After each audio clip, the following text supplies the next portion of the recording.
And just allow everything within your body to settle into the chair. Relax your head, relax your shoulders, your arms, your hands.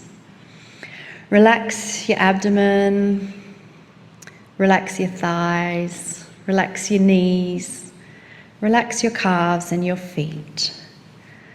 And allow any tension that was in your body to just simply melt away. And allow your face to soften. And just feel a nice softness descending upon your body. And in this softness, feel the softness of your heart, your golden heart that radiates an infinite energy of pure love. It's always there 24/7. Just like Kryon is always here 24/7, always with you. And in this 24/7 meld that Kryon has with Lee, we now step aside so that Lee can give us the morning's channel from Kryon.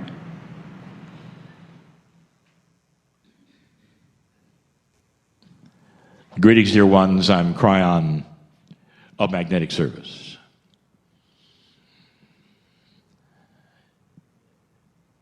Questions have always been asked when you channel. Does the entity being channeled, Kryon, aware enough of where you are? Does Spirit know what's going on? Or is it a disconnect where somehow you bring in an entity from the other side of the veil and they're in some kind of a bubble, don't know what you are experiencing? This comes from misinformation of how you believe God sees you, or Spirit sees you, or the Creator sees you, whatever name you like to give. The beautiful, magnificent truth, known by God, you are. In a way that you can't truly imagine. Known by God means all the things that you are going through are felt, known. And it's not just the difficulties, dear ones. Spirit is not there to help you through difficulties and then it goes away when you're having fun. Spirit is here to celebrate with you, and you should feel that and know that. When it's time to laugh, do you realize just how healing and relieving that is? And don't you feel the smiling, creative energy of Mother, Father with you when you laugh? When you're celebrating something specifically wonderful for you or for others, and you're in that space where you're relaxing, and you're saying, this is a good time. I'm going to remember this time. Spirit is right next to you. So it's not just a fair weather or not fair weather spirit. It's 24/7. And in those times where you are needing help, that's when that outstretched hand is there. If you choose to take it, that's the free will that we speak of all the time. There are so many who have been trained out of it. And that is to say, they have to believe they have to climb stairs or go to a certain place or say certain words or believe certain things before that Creator would pay attention. That is completely and totally man-made, dear ones. It comes from your own hierarchical structure of how you would do it, perhaps, or how many officials you'd have to go through in order to talk to the boss, because the boss is protected. That's not the way it is with Spirit. There is no hierarchy. That creative source which created the universe, the heavens, all that you see, all that you admire, all the beauty of nature, knows your name. Knows your name. Something is happening on this planet And we have said this before, we have the opening of enhanced knowledge. The opening of enhanced knowledge. And part of that opening that I want to speak of briefly today would be the acceptance or revelation of multidimensionality. You might even call it the multidimensional effect. I'll start this way. Humanity thinks a certain way, and often it's for protection. It's unconscious, meaning that there are hidden biases, even among those who say they are unbiased. And it happens because of training, or it happens because of those who told you certain things that you respect, perhaps that you even love. And when those certain things might be revealed as slightly different, you do not want to go to the difference at all. You want to stay with what you were told, because to do otherwise almost would be a betrayal. So there are many hidden biases in many areas, especially that of science. I would like to introduce you to the balanced physicist.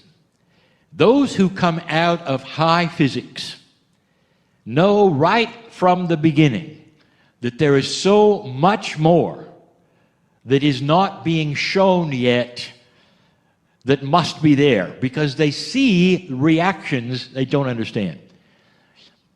From the beginning, even in the training of physics, they see the double slot experiment with light and realize light can be in two places at once. This is something they learn in their first courses.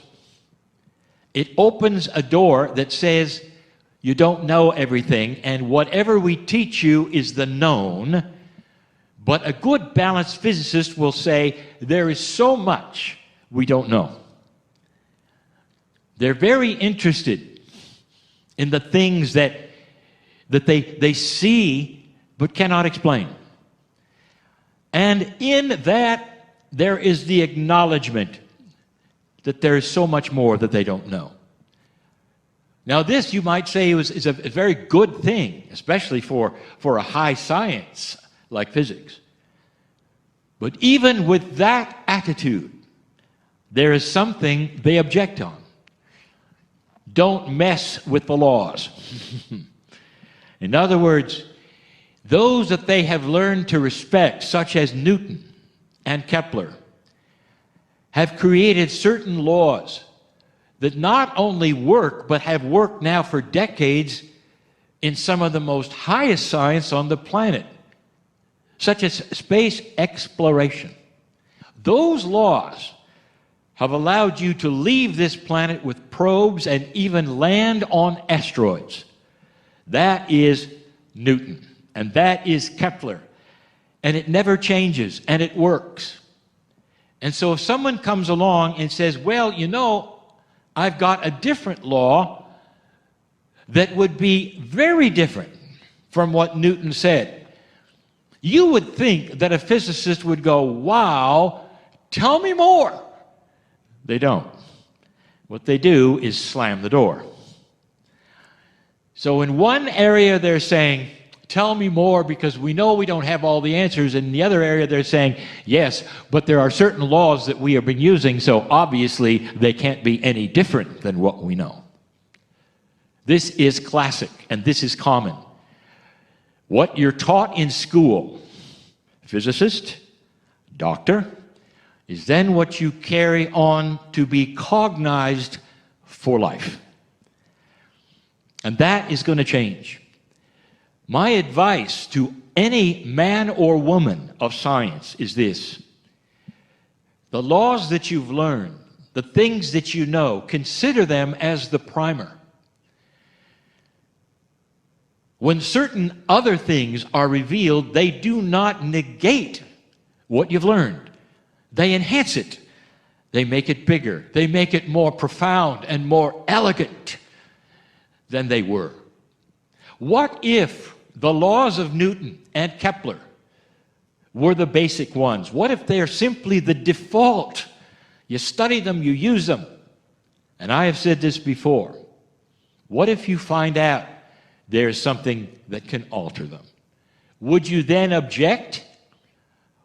What have you done? Have you changed the law, or have you altered it and made it bigger? Are there discoveries to be made that will take what is known now from Newton and Kepler and then go to the next step, using perhaps multidimensional energies, keeping what you've learned, but then enhancing it to be bigger? You'd think that would be something that everyone of science would say, we understand this. But the unconscious biases keep you from going there and saying yes. And that is what we speak of in these moments with you now. 31 years ago, when I came in and started channeling, I presented something that you should know. And I have continued with that up until this point and starting to enhance it. And the teaching is this: you live in a reality that is not real, but you think it is. Real, as defined, would be an all-encompassing reality that has to include all the dimensions that are, and that then is real. And it has to then include the things you don't know about yet. And those things you don't know about yet are starting to be revealed slowly. And they are. And it mostly has to do with the revelation of other dimensions within every single science. I told you once a statement that got so much pushback from so many people. I said, the rocks are alive. The elements, elementals that live within them, in Gaia itself, in the grid systems that are there, have an actual consciousness that knows you, and you call it Mother Nature. The rocks are alive. And so many would say, well, now you've gone too far, Kryon. They're not alive, obviously. We've tested them. There's nothing in there. And what you've done is to test them with 4D tests. That's all you have. That's all you know. Can you test multiple shades of color with a black and white kit? Well, you do, all the time. And you proudly announce the results of your black and white tests. And you say, no, it cannot be this, and you're testing color. You don't even know it. You cannot see what you cannot see, or know what you haven't discovered yet. So when it starts to happen, what do? This is the crux of the new, I would say, debates in science. Not just what is real, but can you indeed start to add onto what has been the Holy Grail, if you want to say, of your particular protocol? Doctor, medical doctor, scientist, physicist, astronomer, space traveler. Can you think out of the box for a moment? You're about to find out.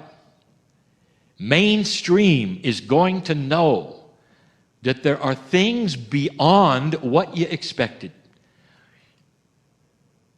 I'll show you how biased humanity is, because as little as 100 or 200 years ago, things which would show themselves perhaps as being multidimensional would then be labeled as witchcraft. So you have a reality you don't understand, and you make it evil. That is still with you, by the way. I won't say much more about that, but that is part of the problem. Is that which is more enhanced and more godly and more divine starting to show itself is so unusual to those who think they know what the love of God looks like that they brand it evil and throw it away, not understanding that they're actually seeing proof of their own magnificence. What a world you live in. Years ago, doctors started to look at, researchers started to look at DNA differently. You know, physics and biology have not necessarily been that which has been studied together. In colleges today, you see that buildings that you study, the protocols, are separated even to this day. Earth sciences are separated from physics. Physics is separated from biology, from medicine. But that is starting to change.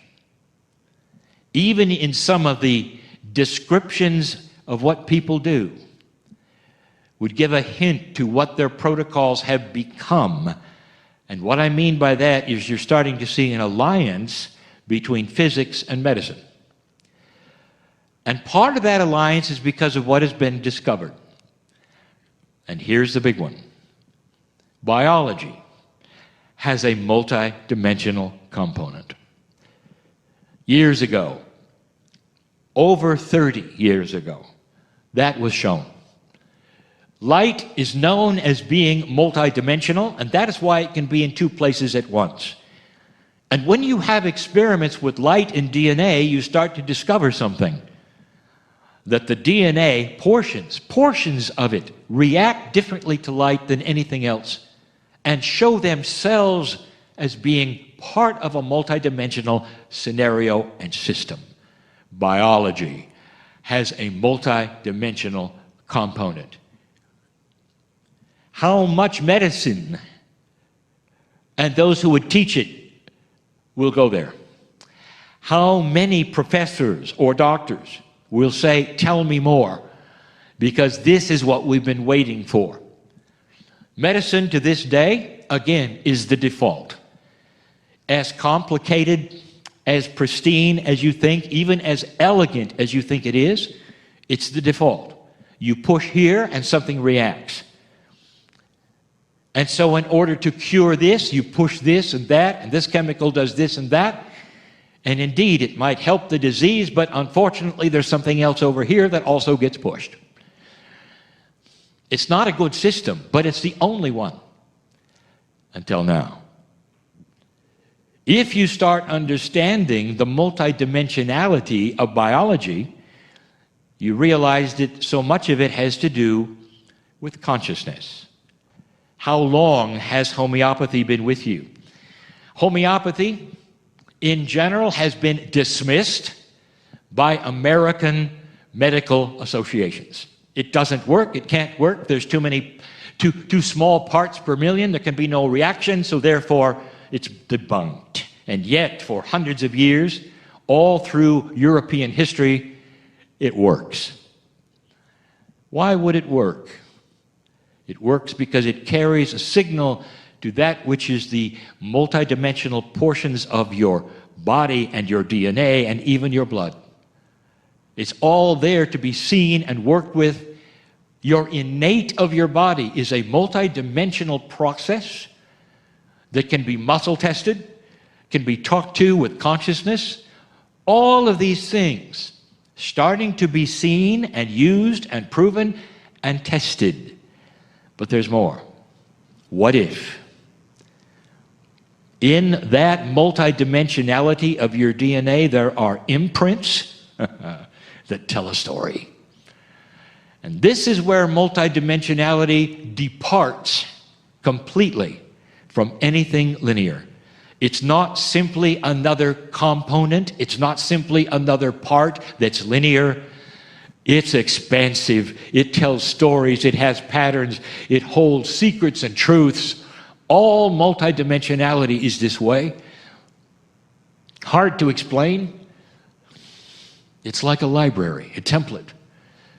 It tells a story more than just of the cell it's part of. It tells a story more than just perhaps how it reacts to the body.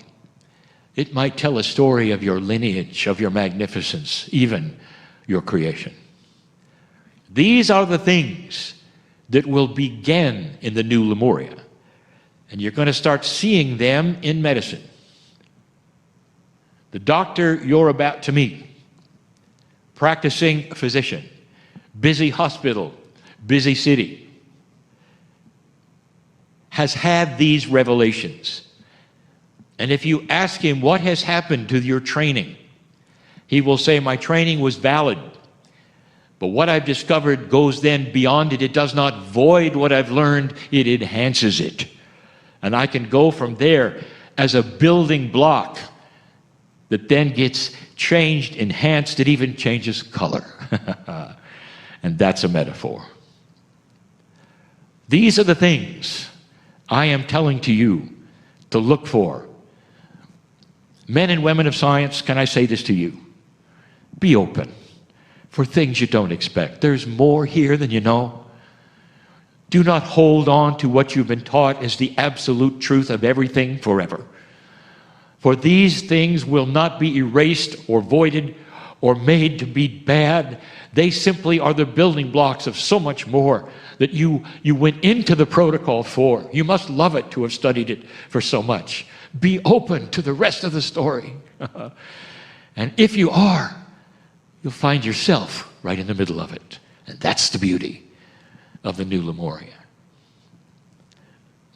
And so it is.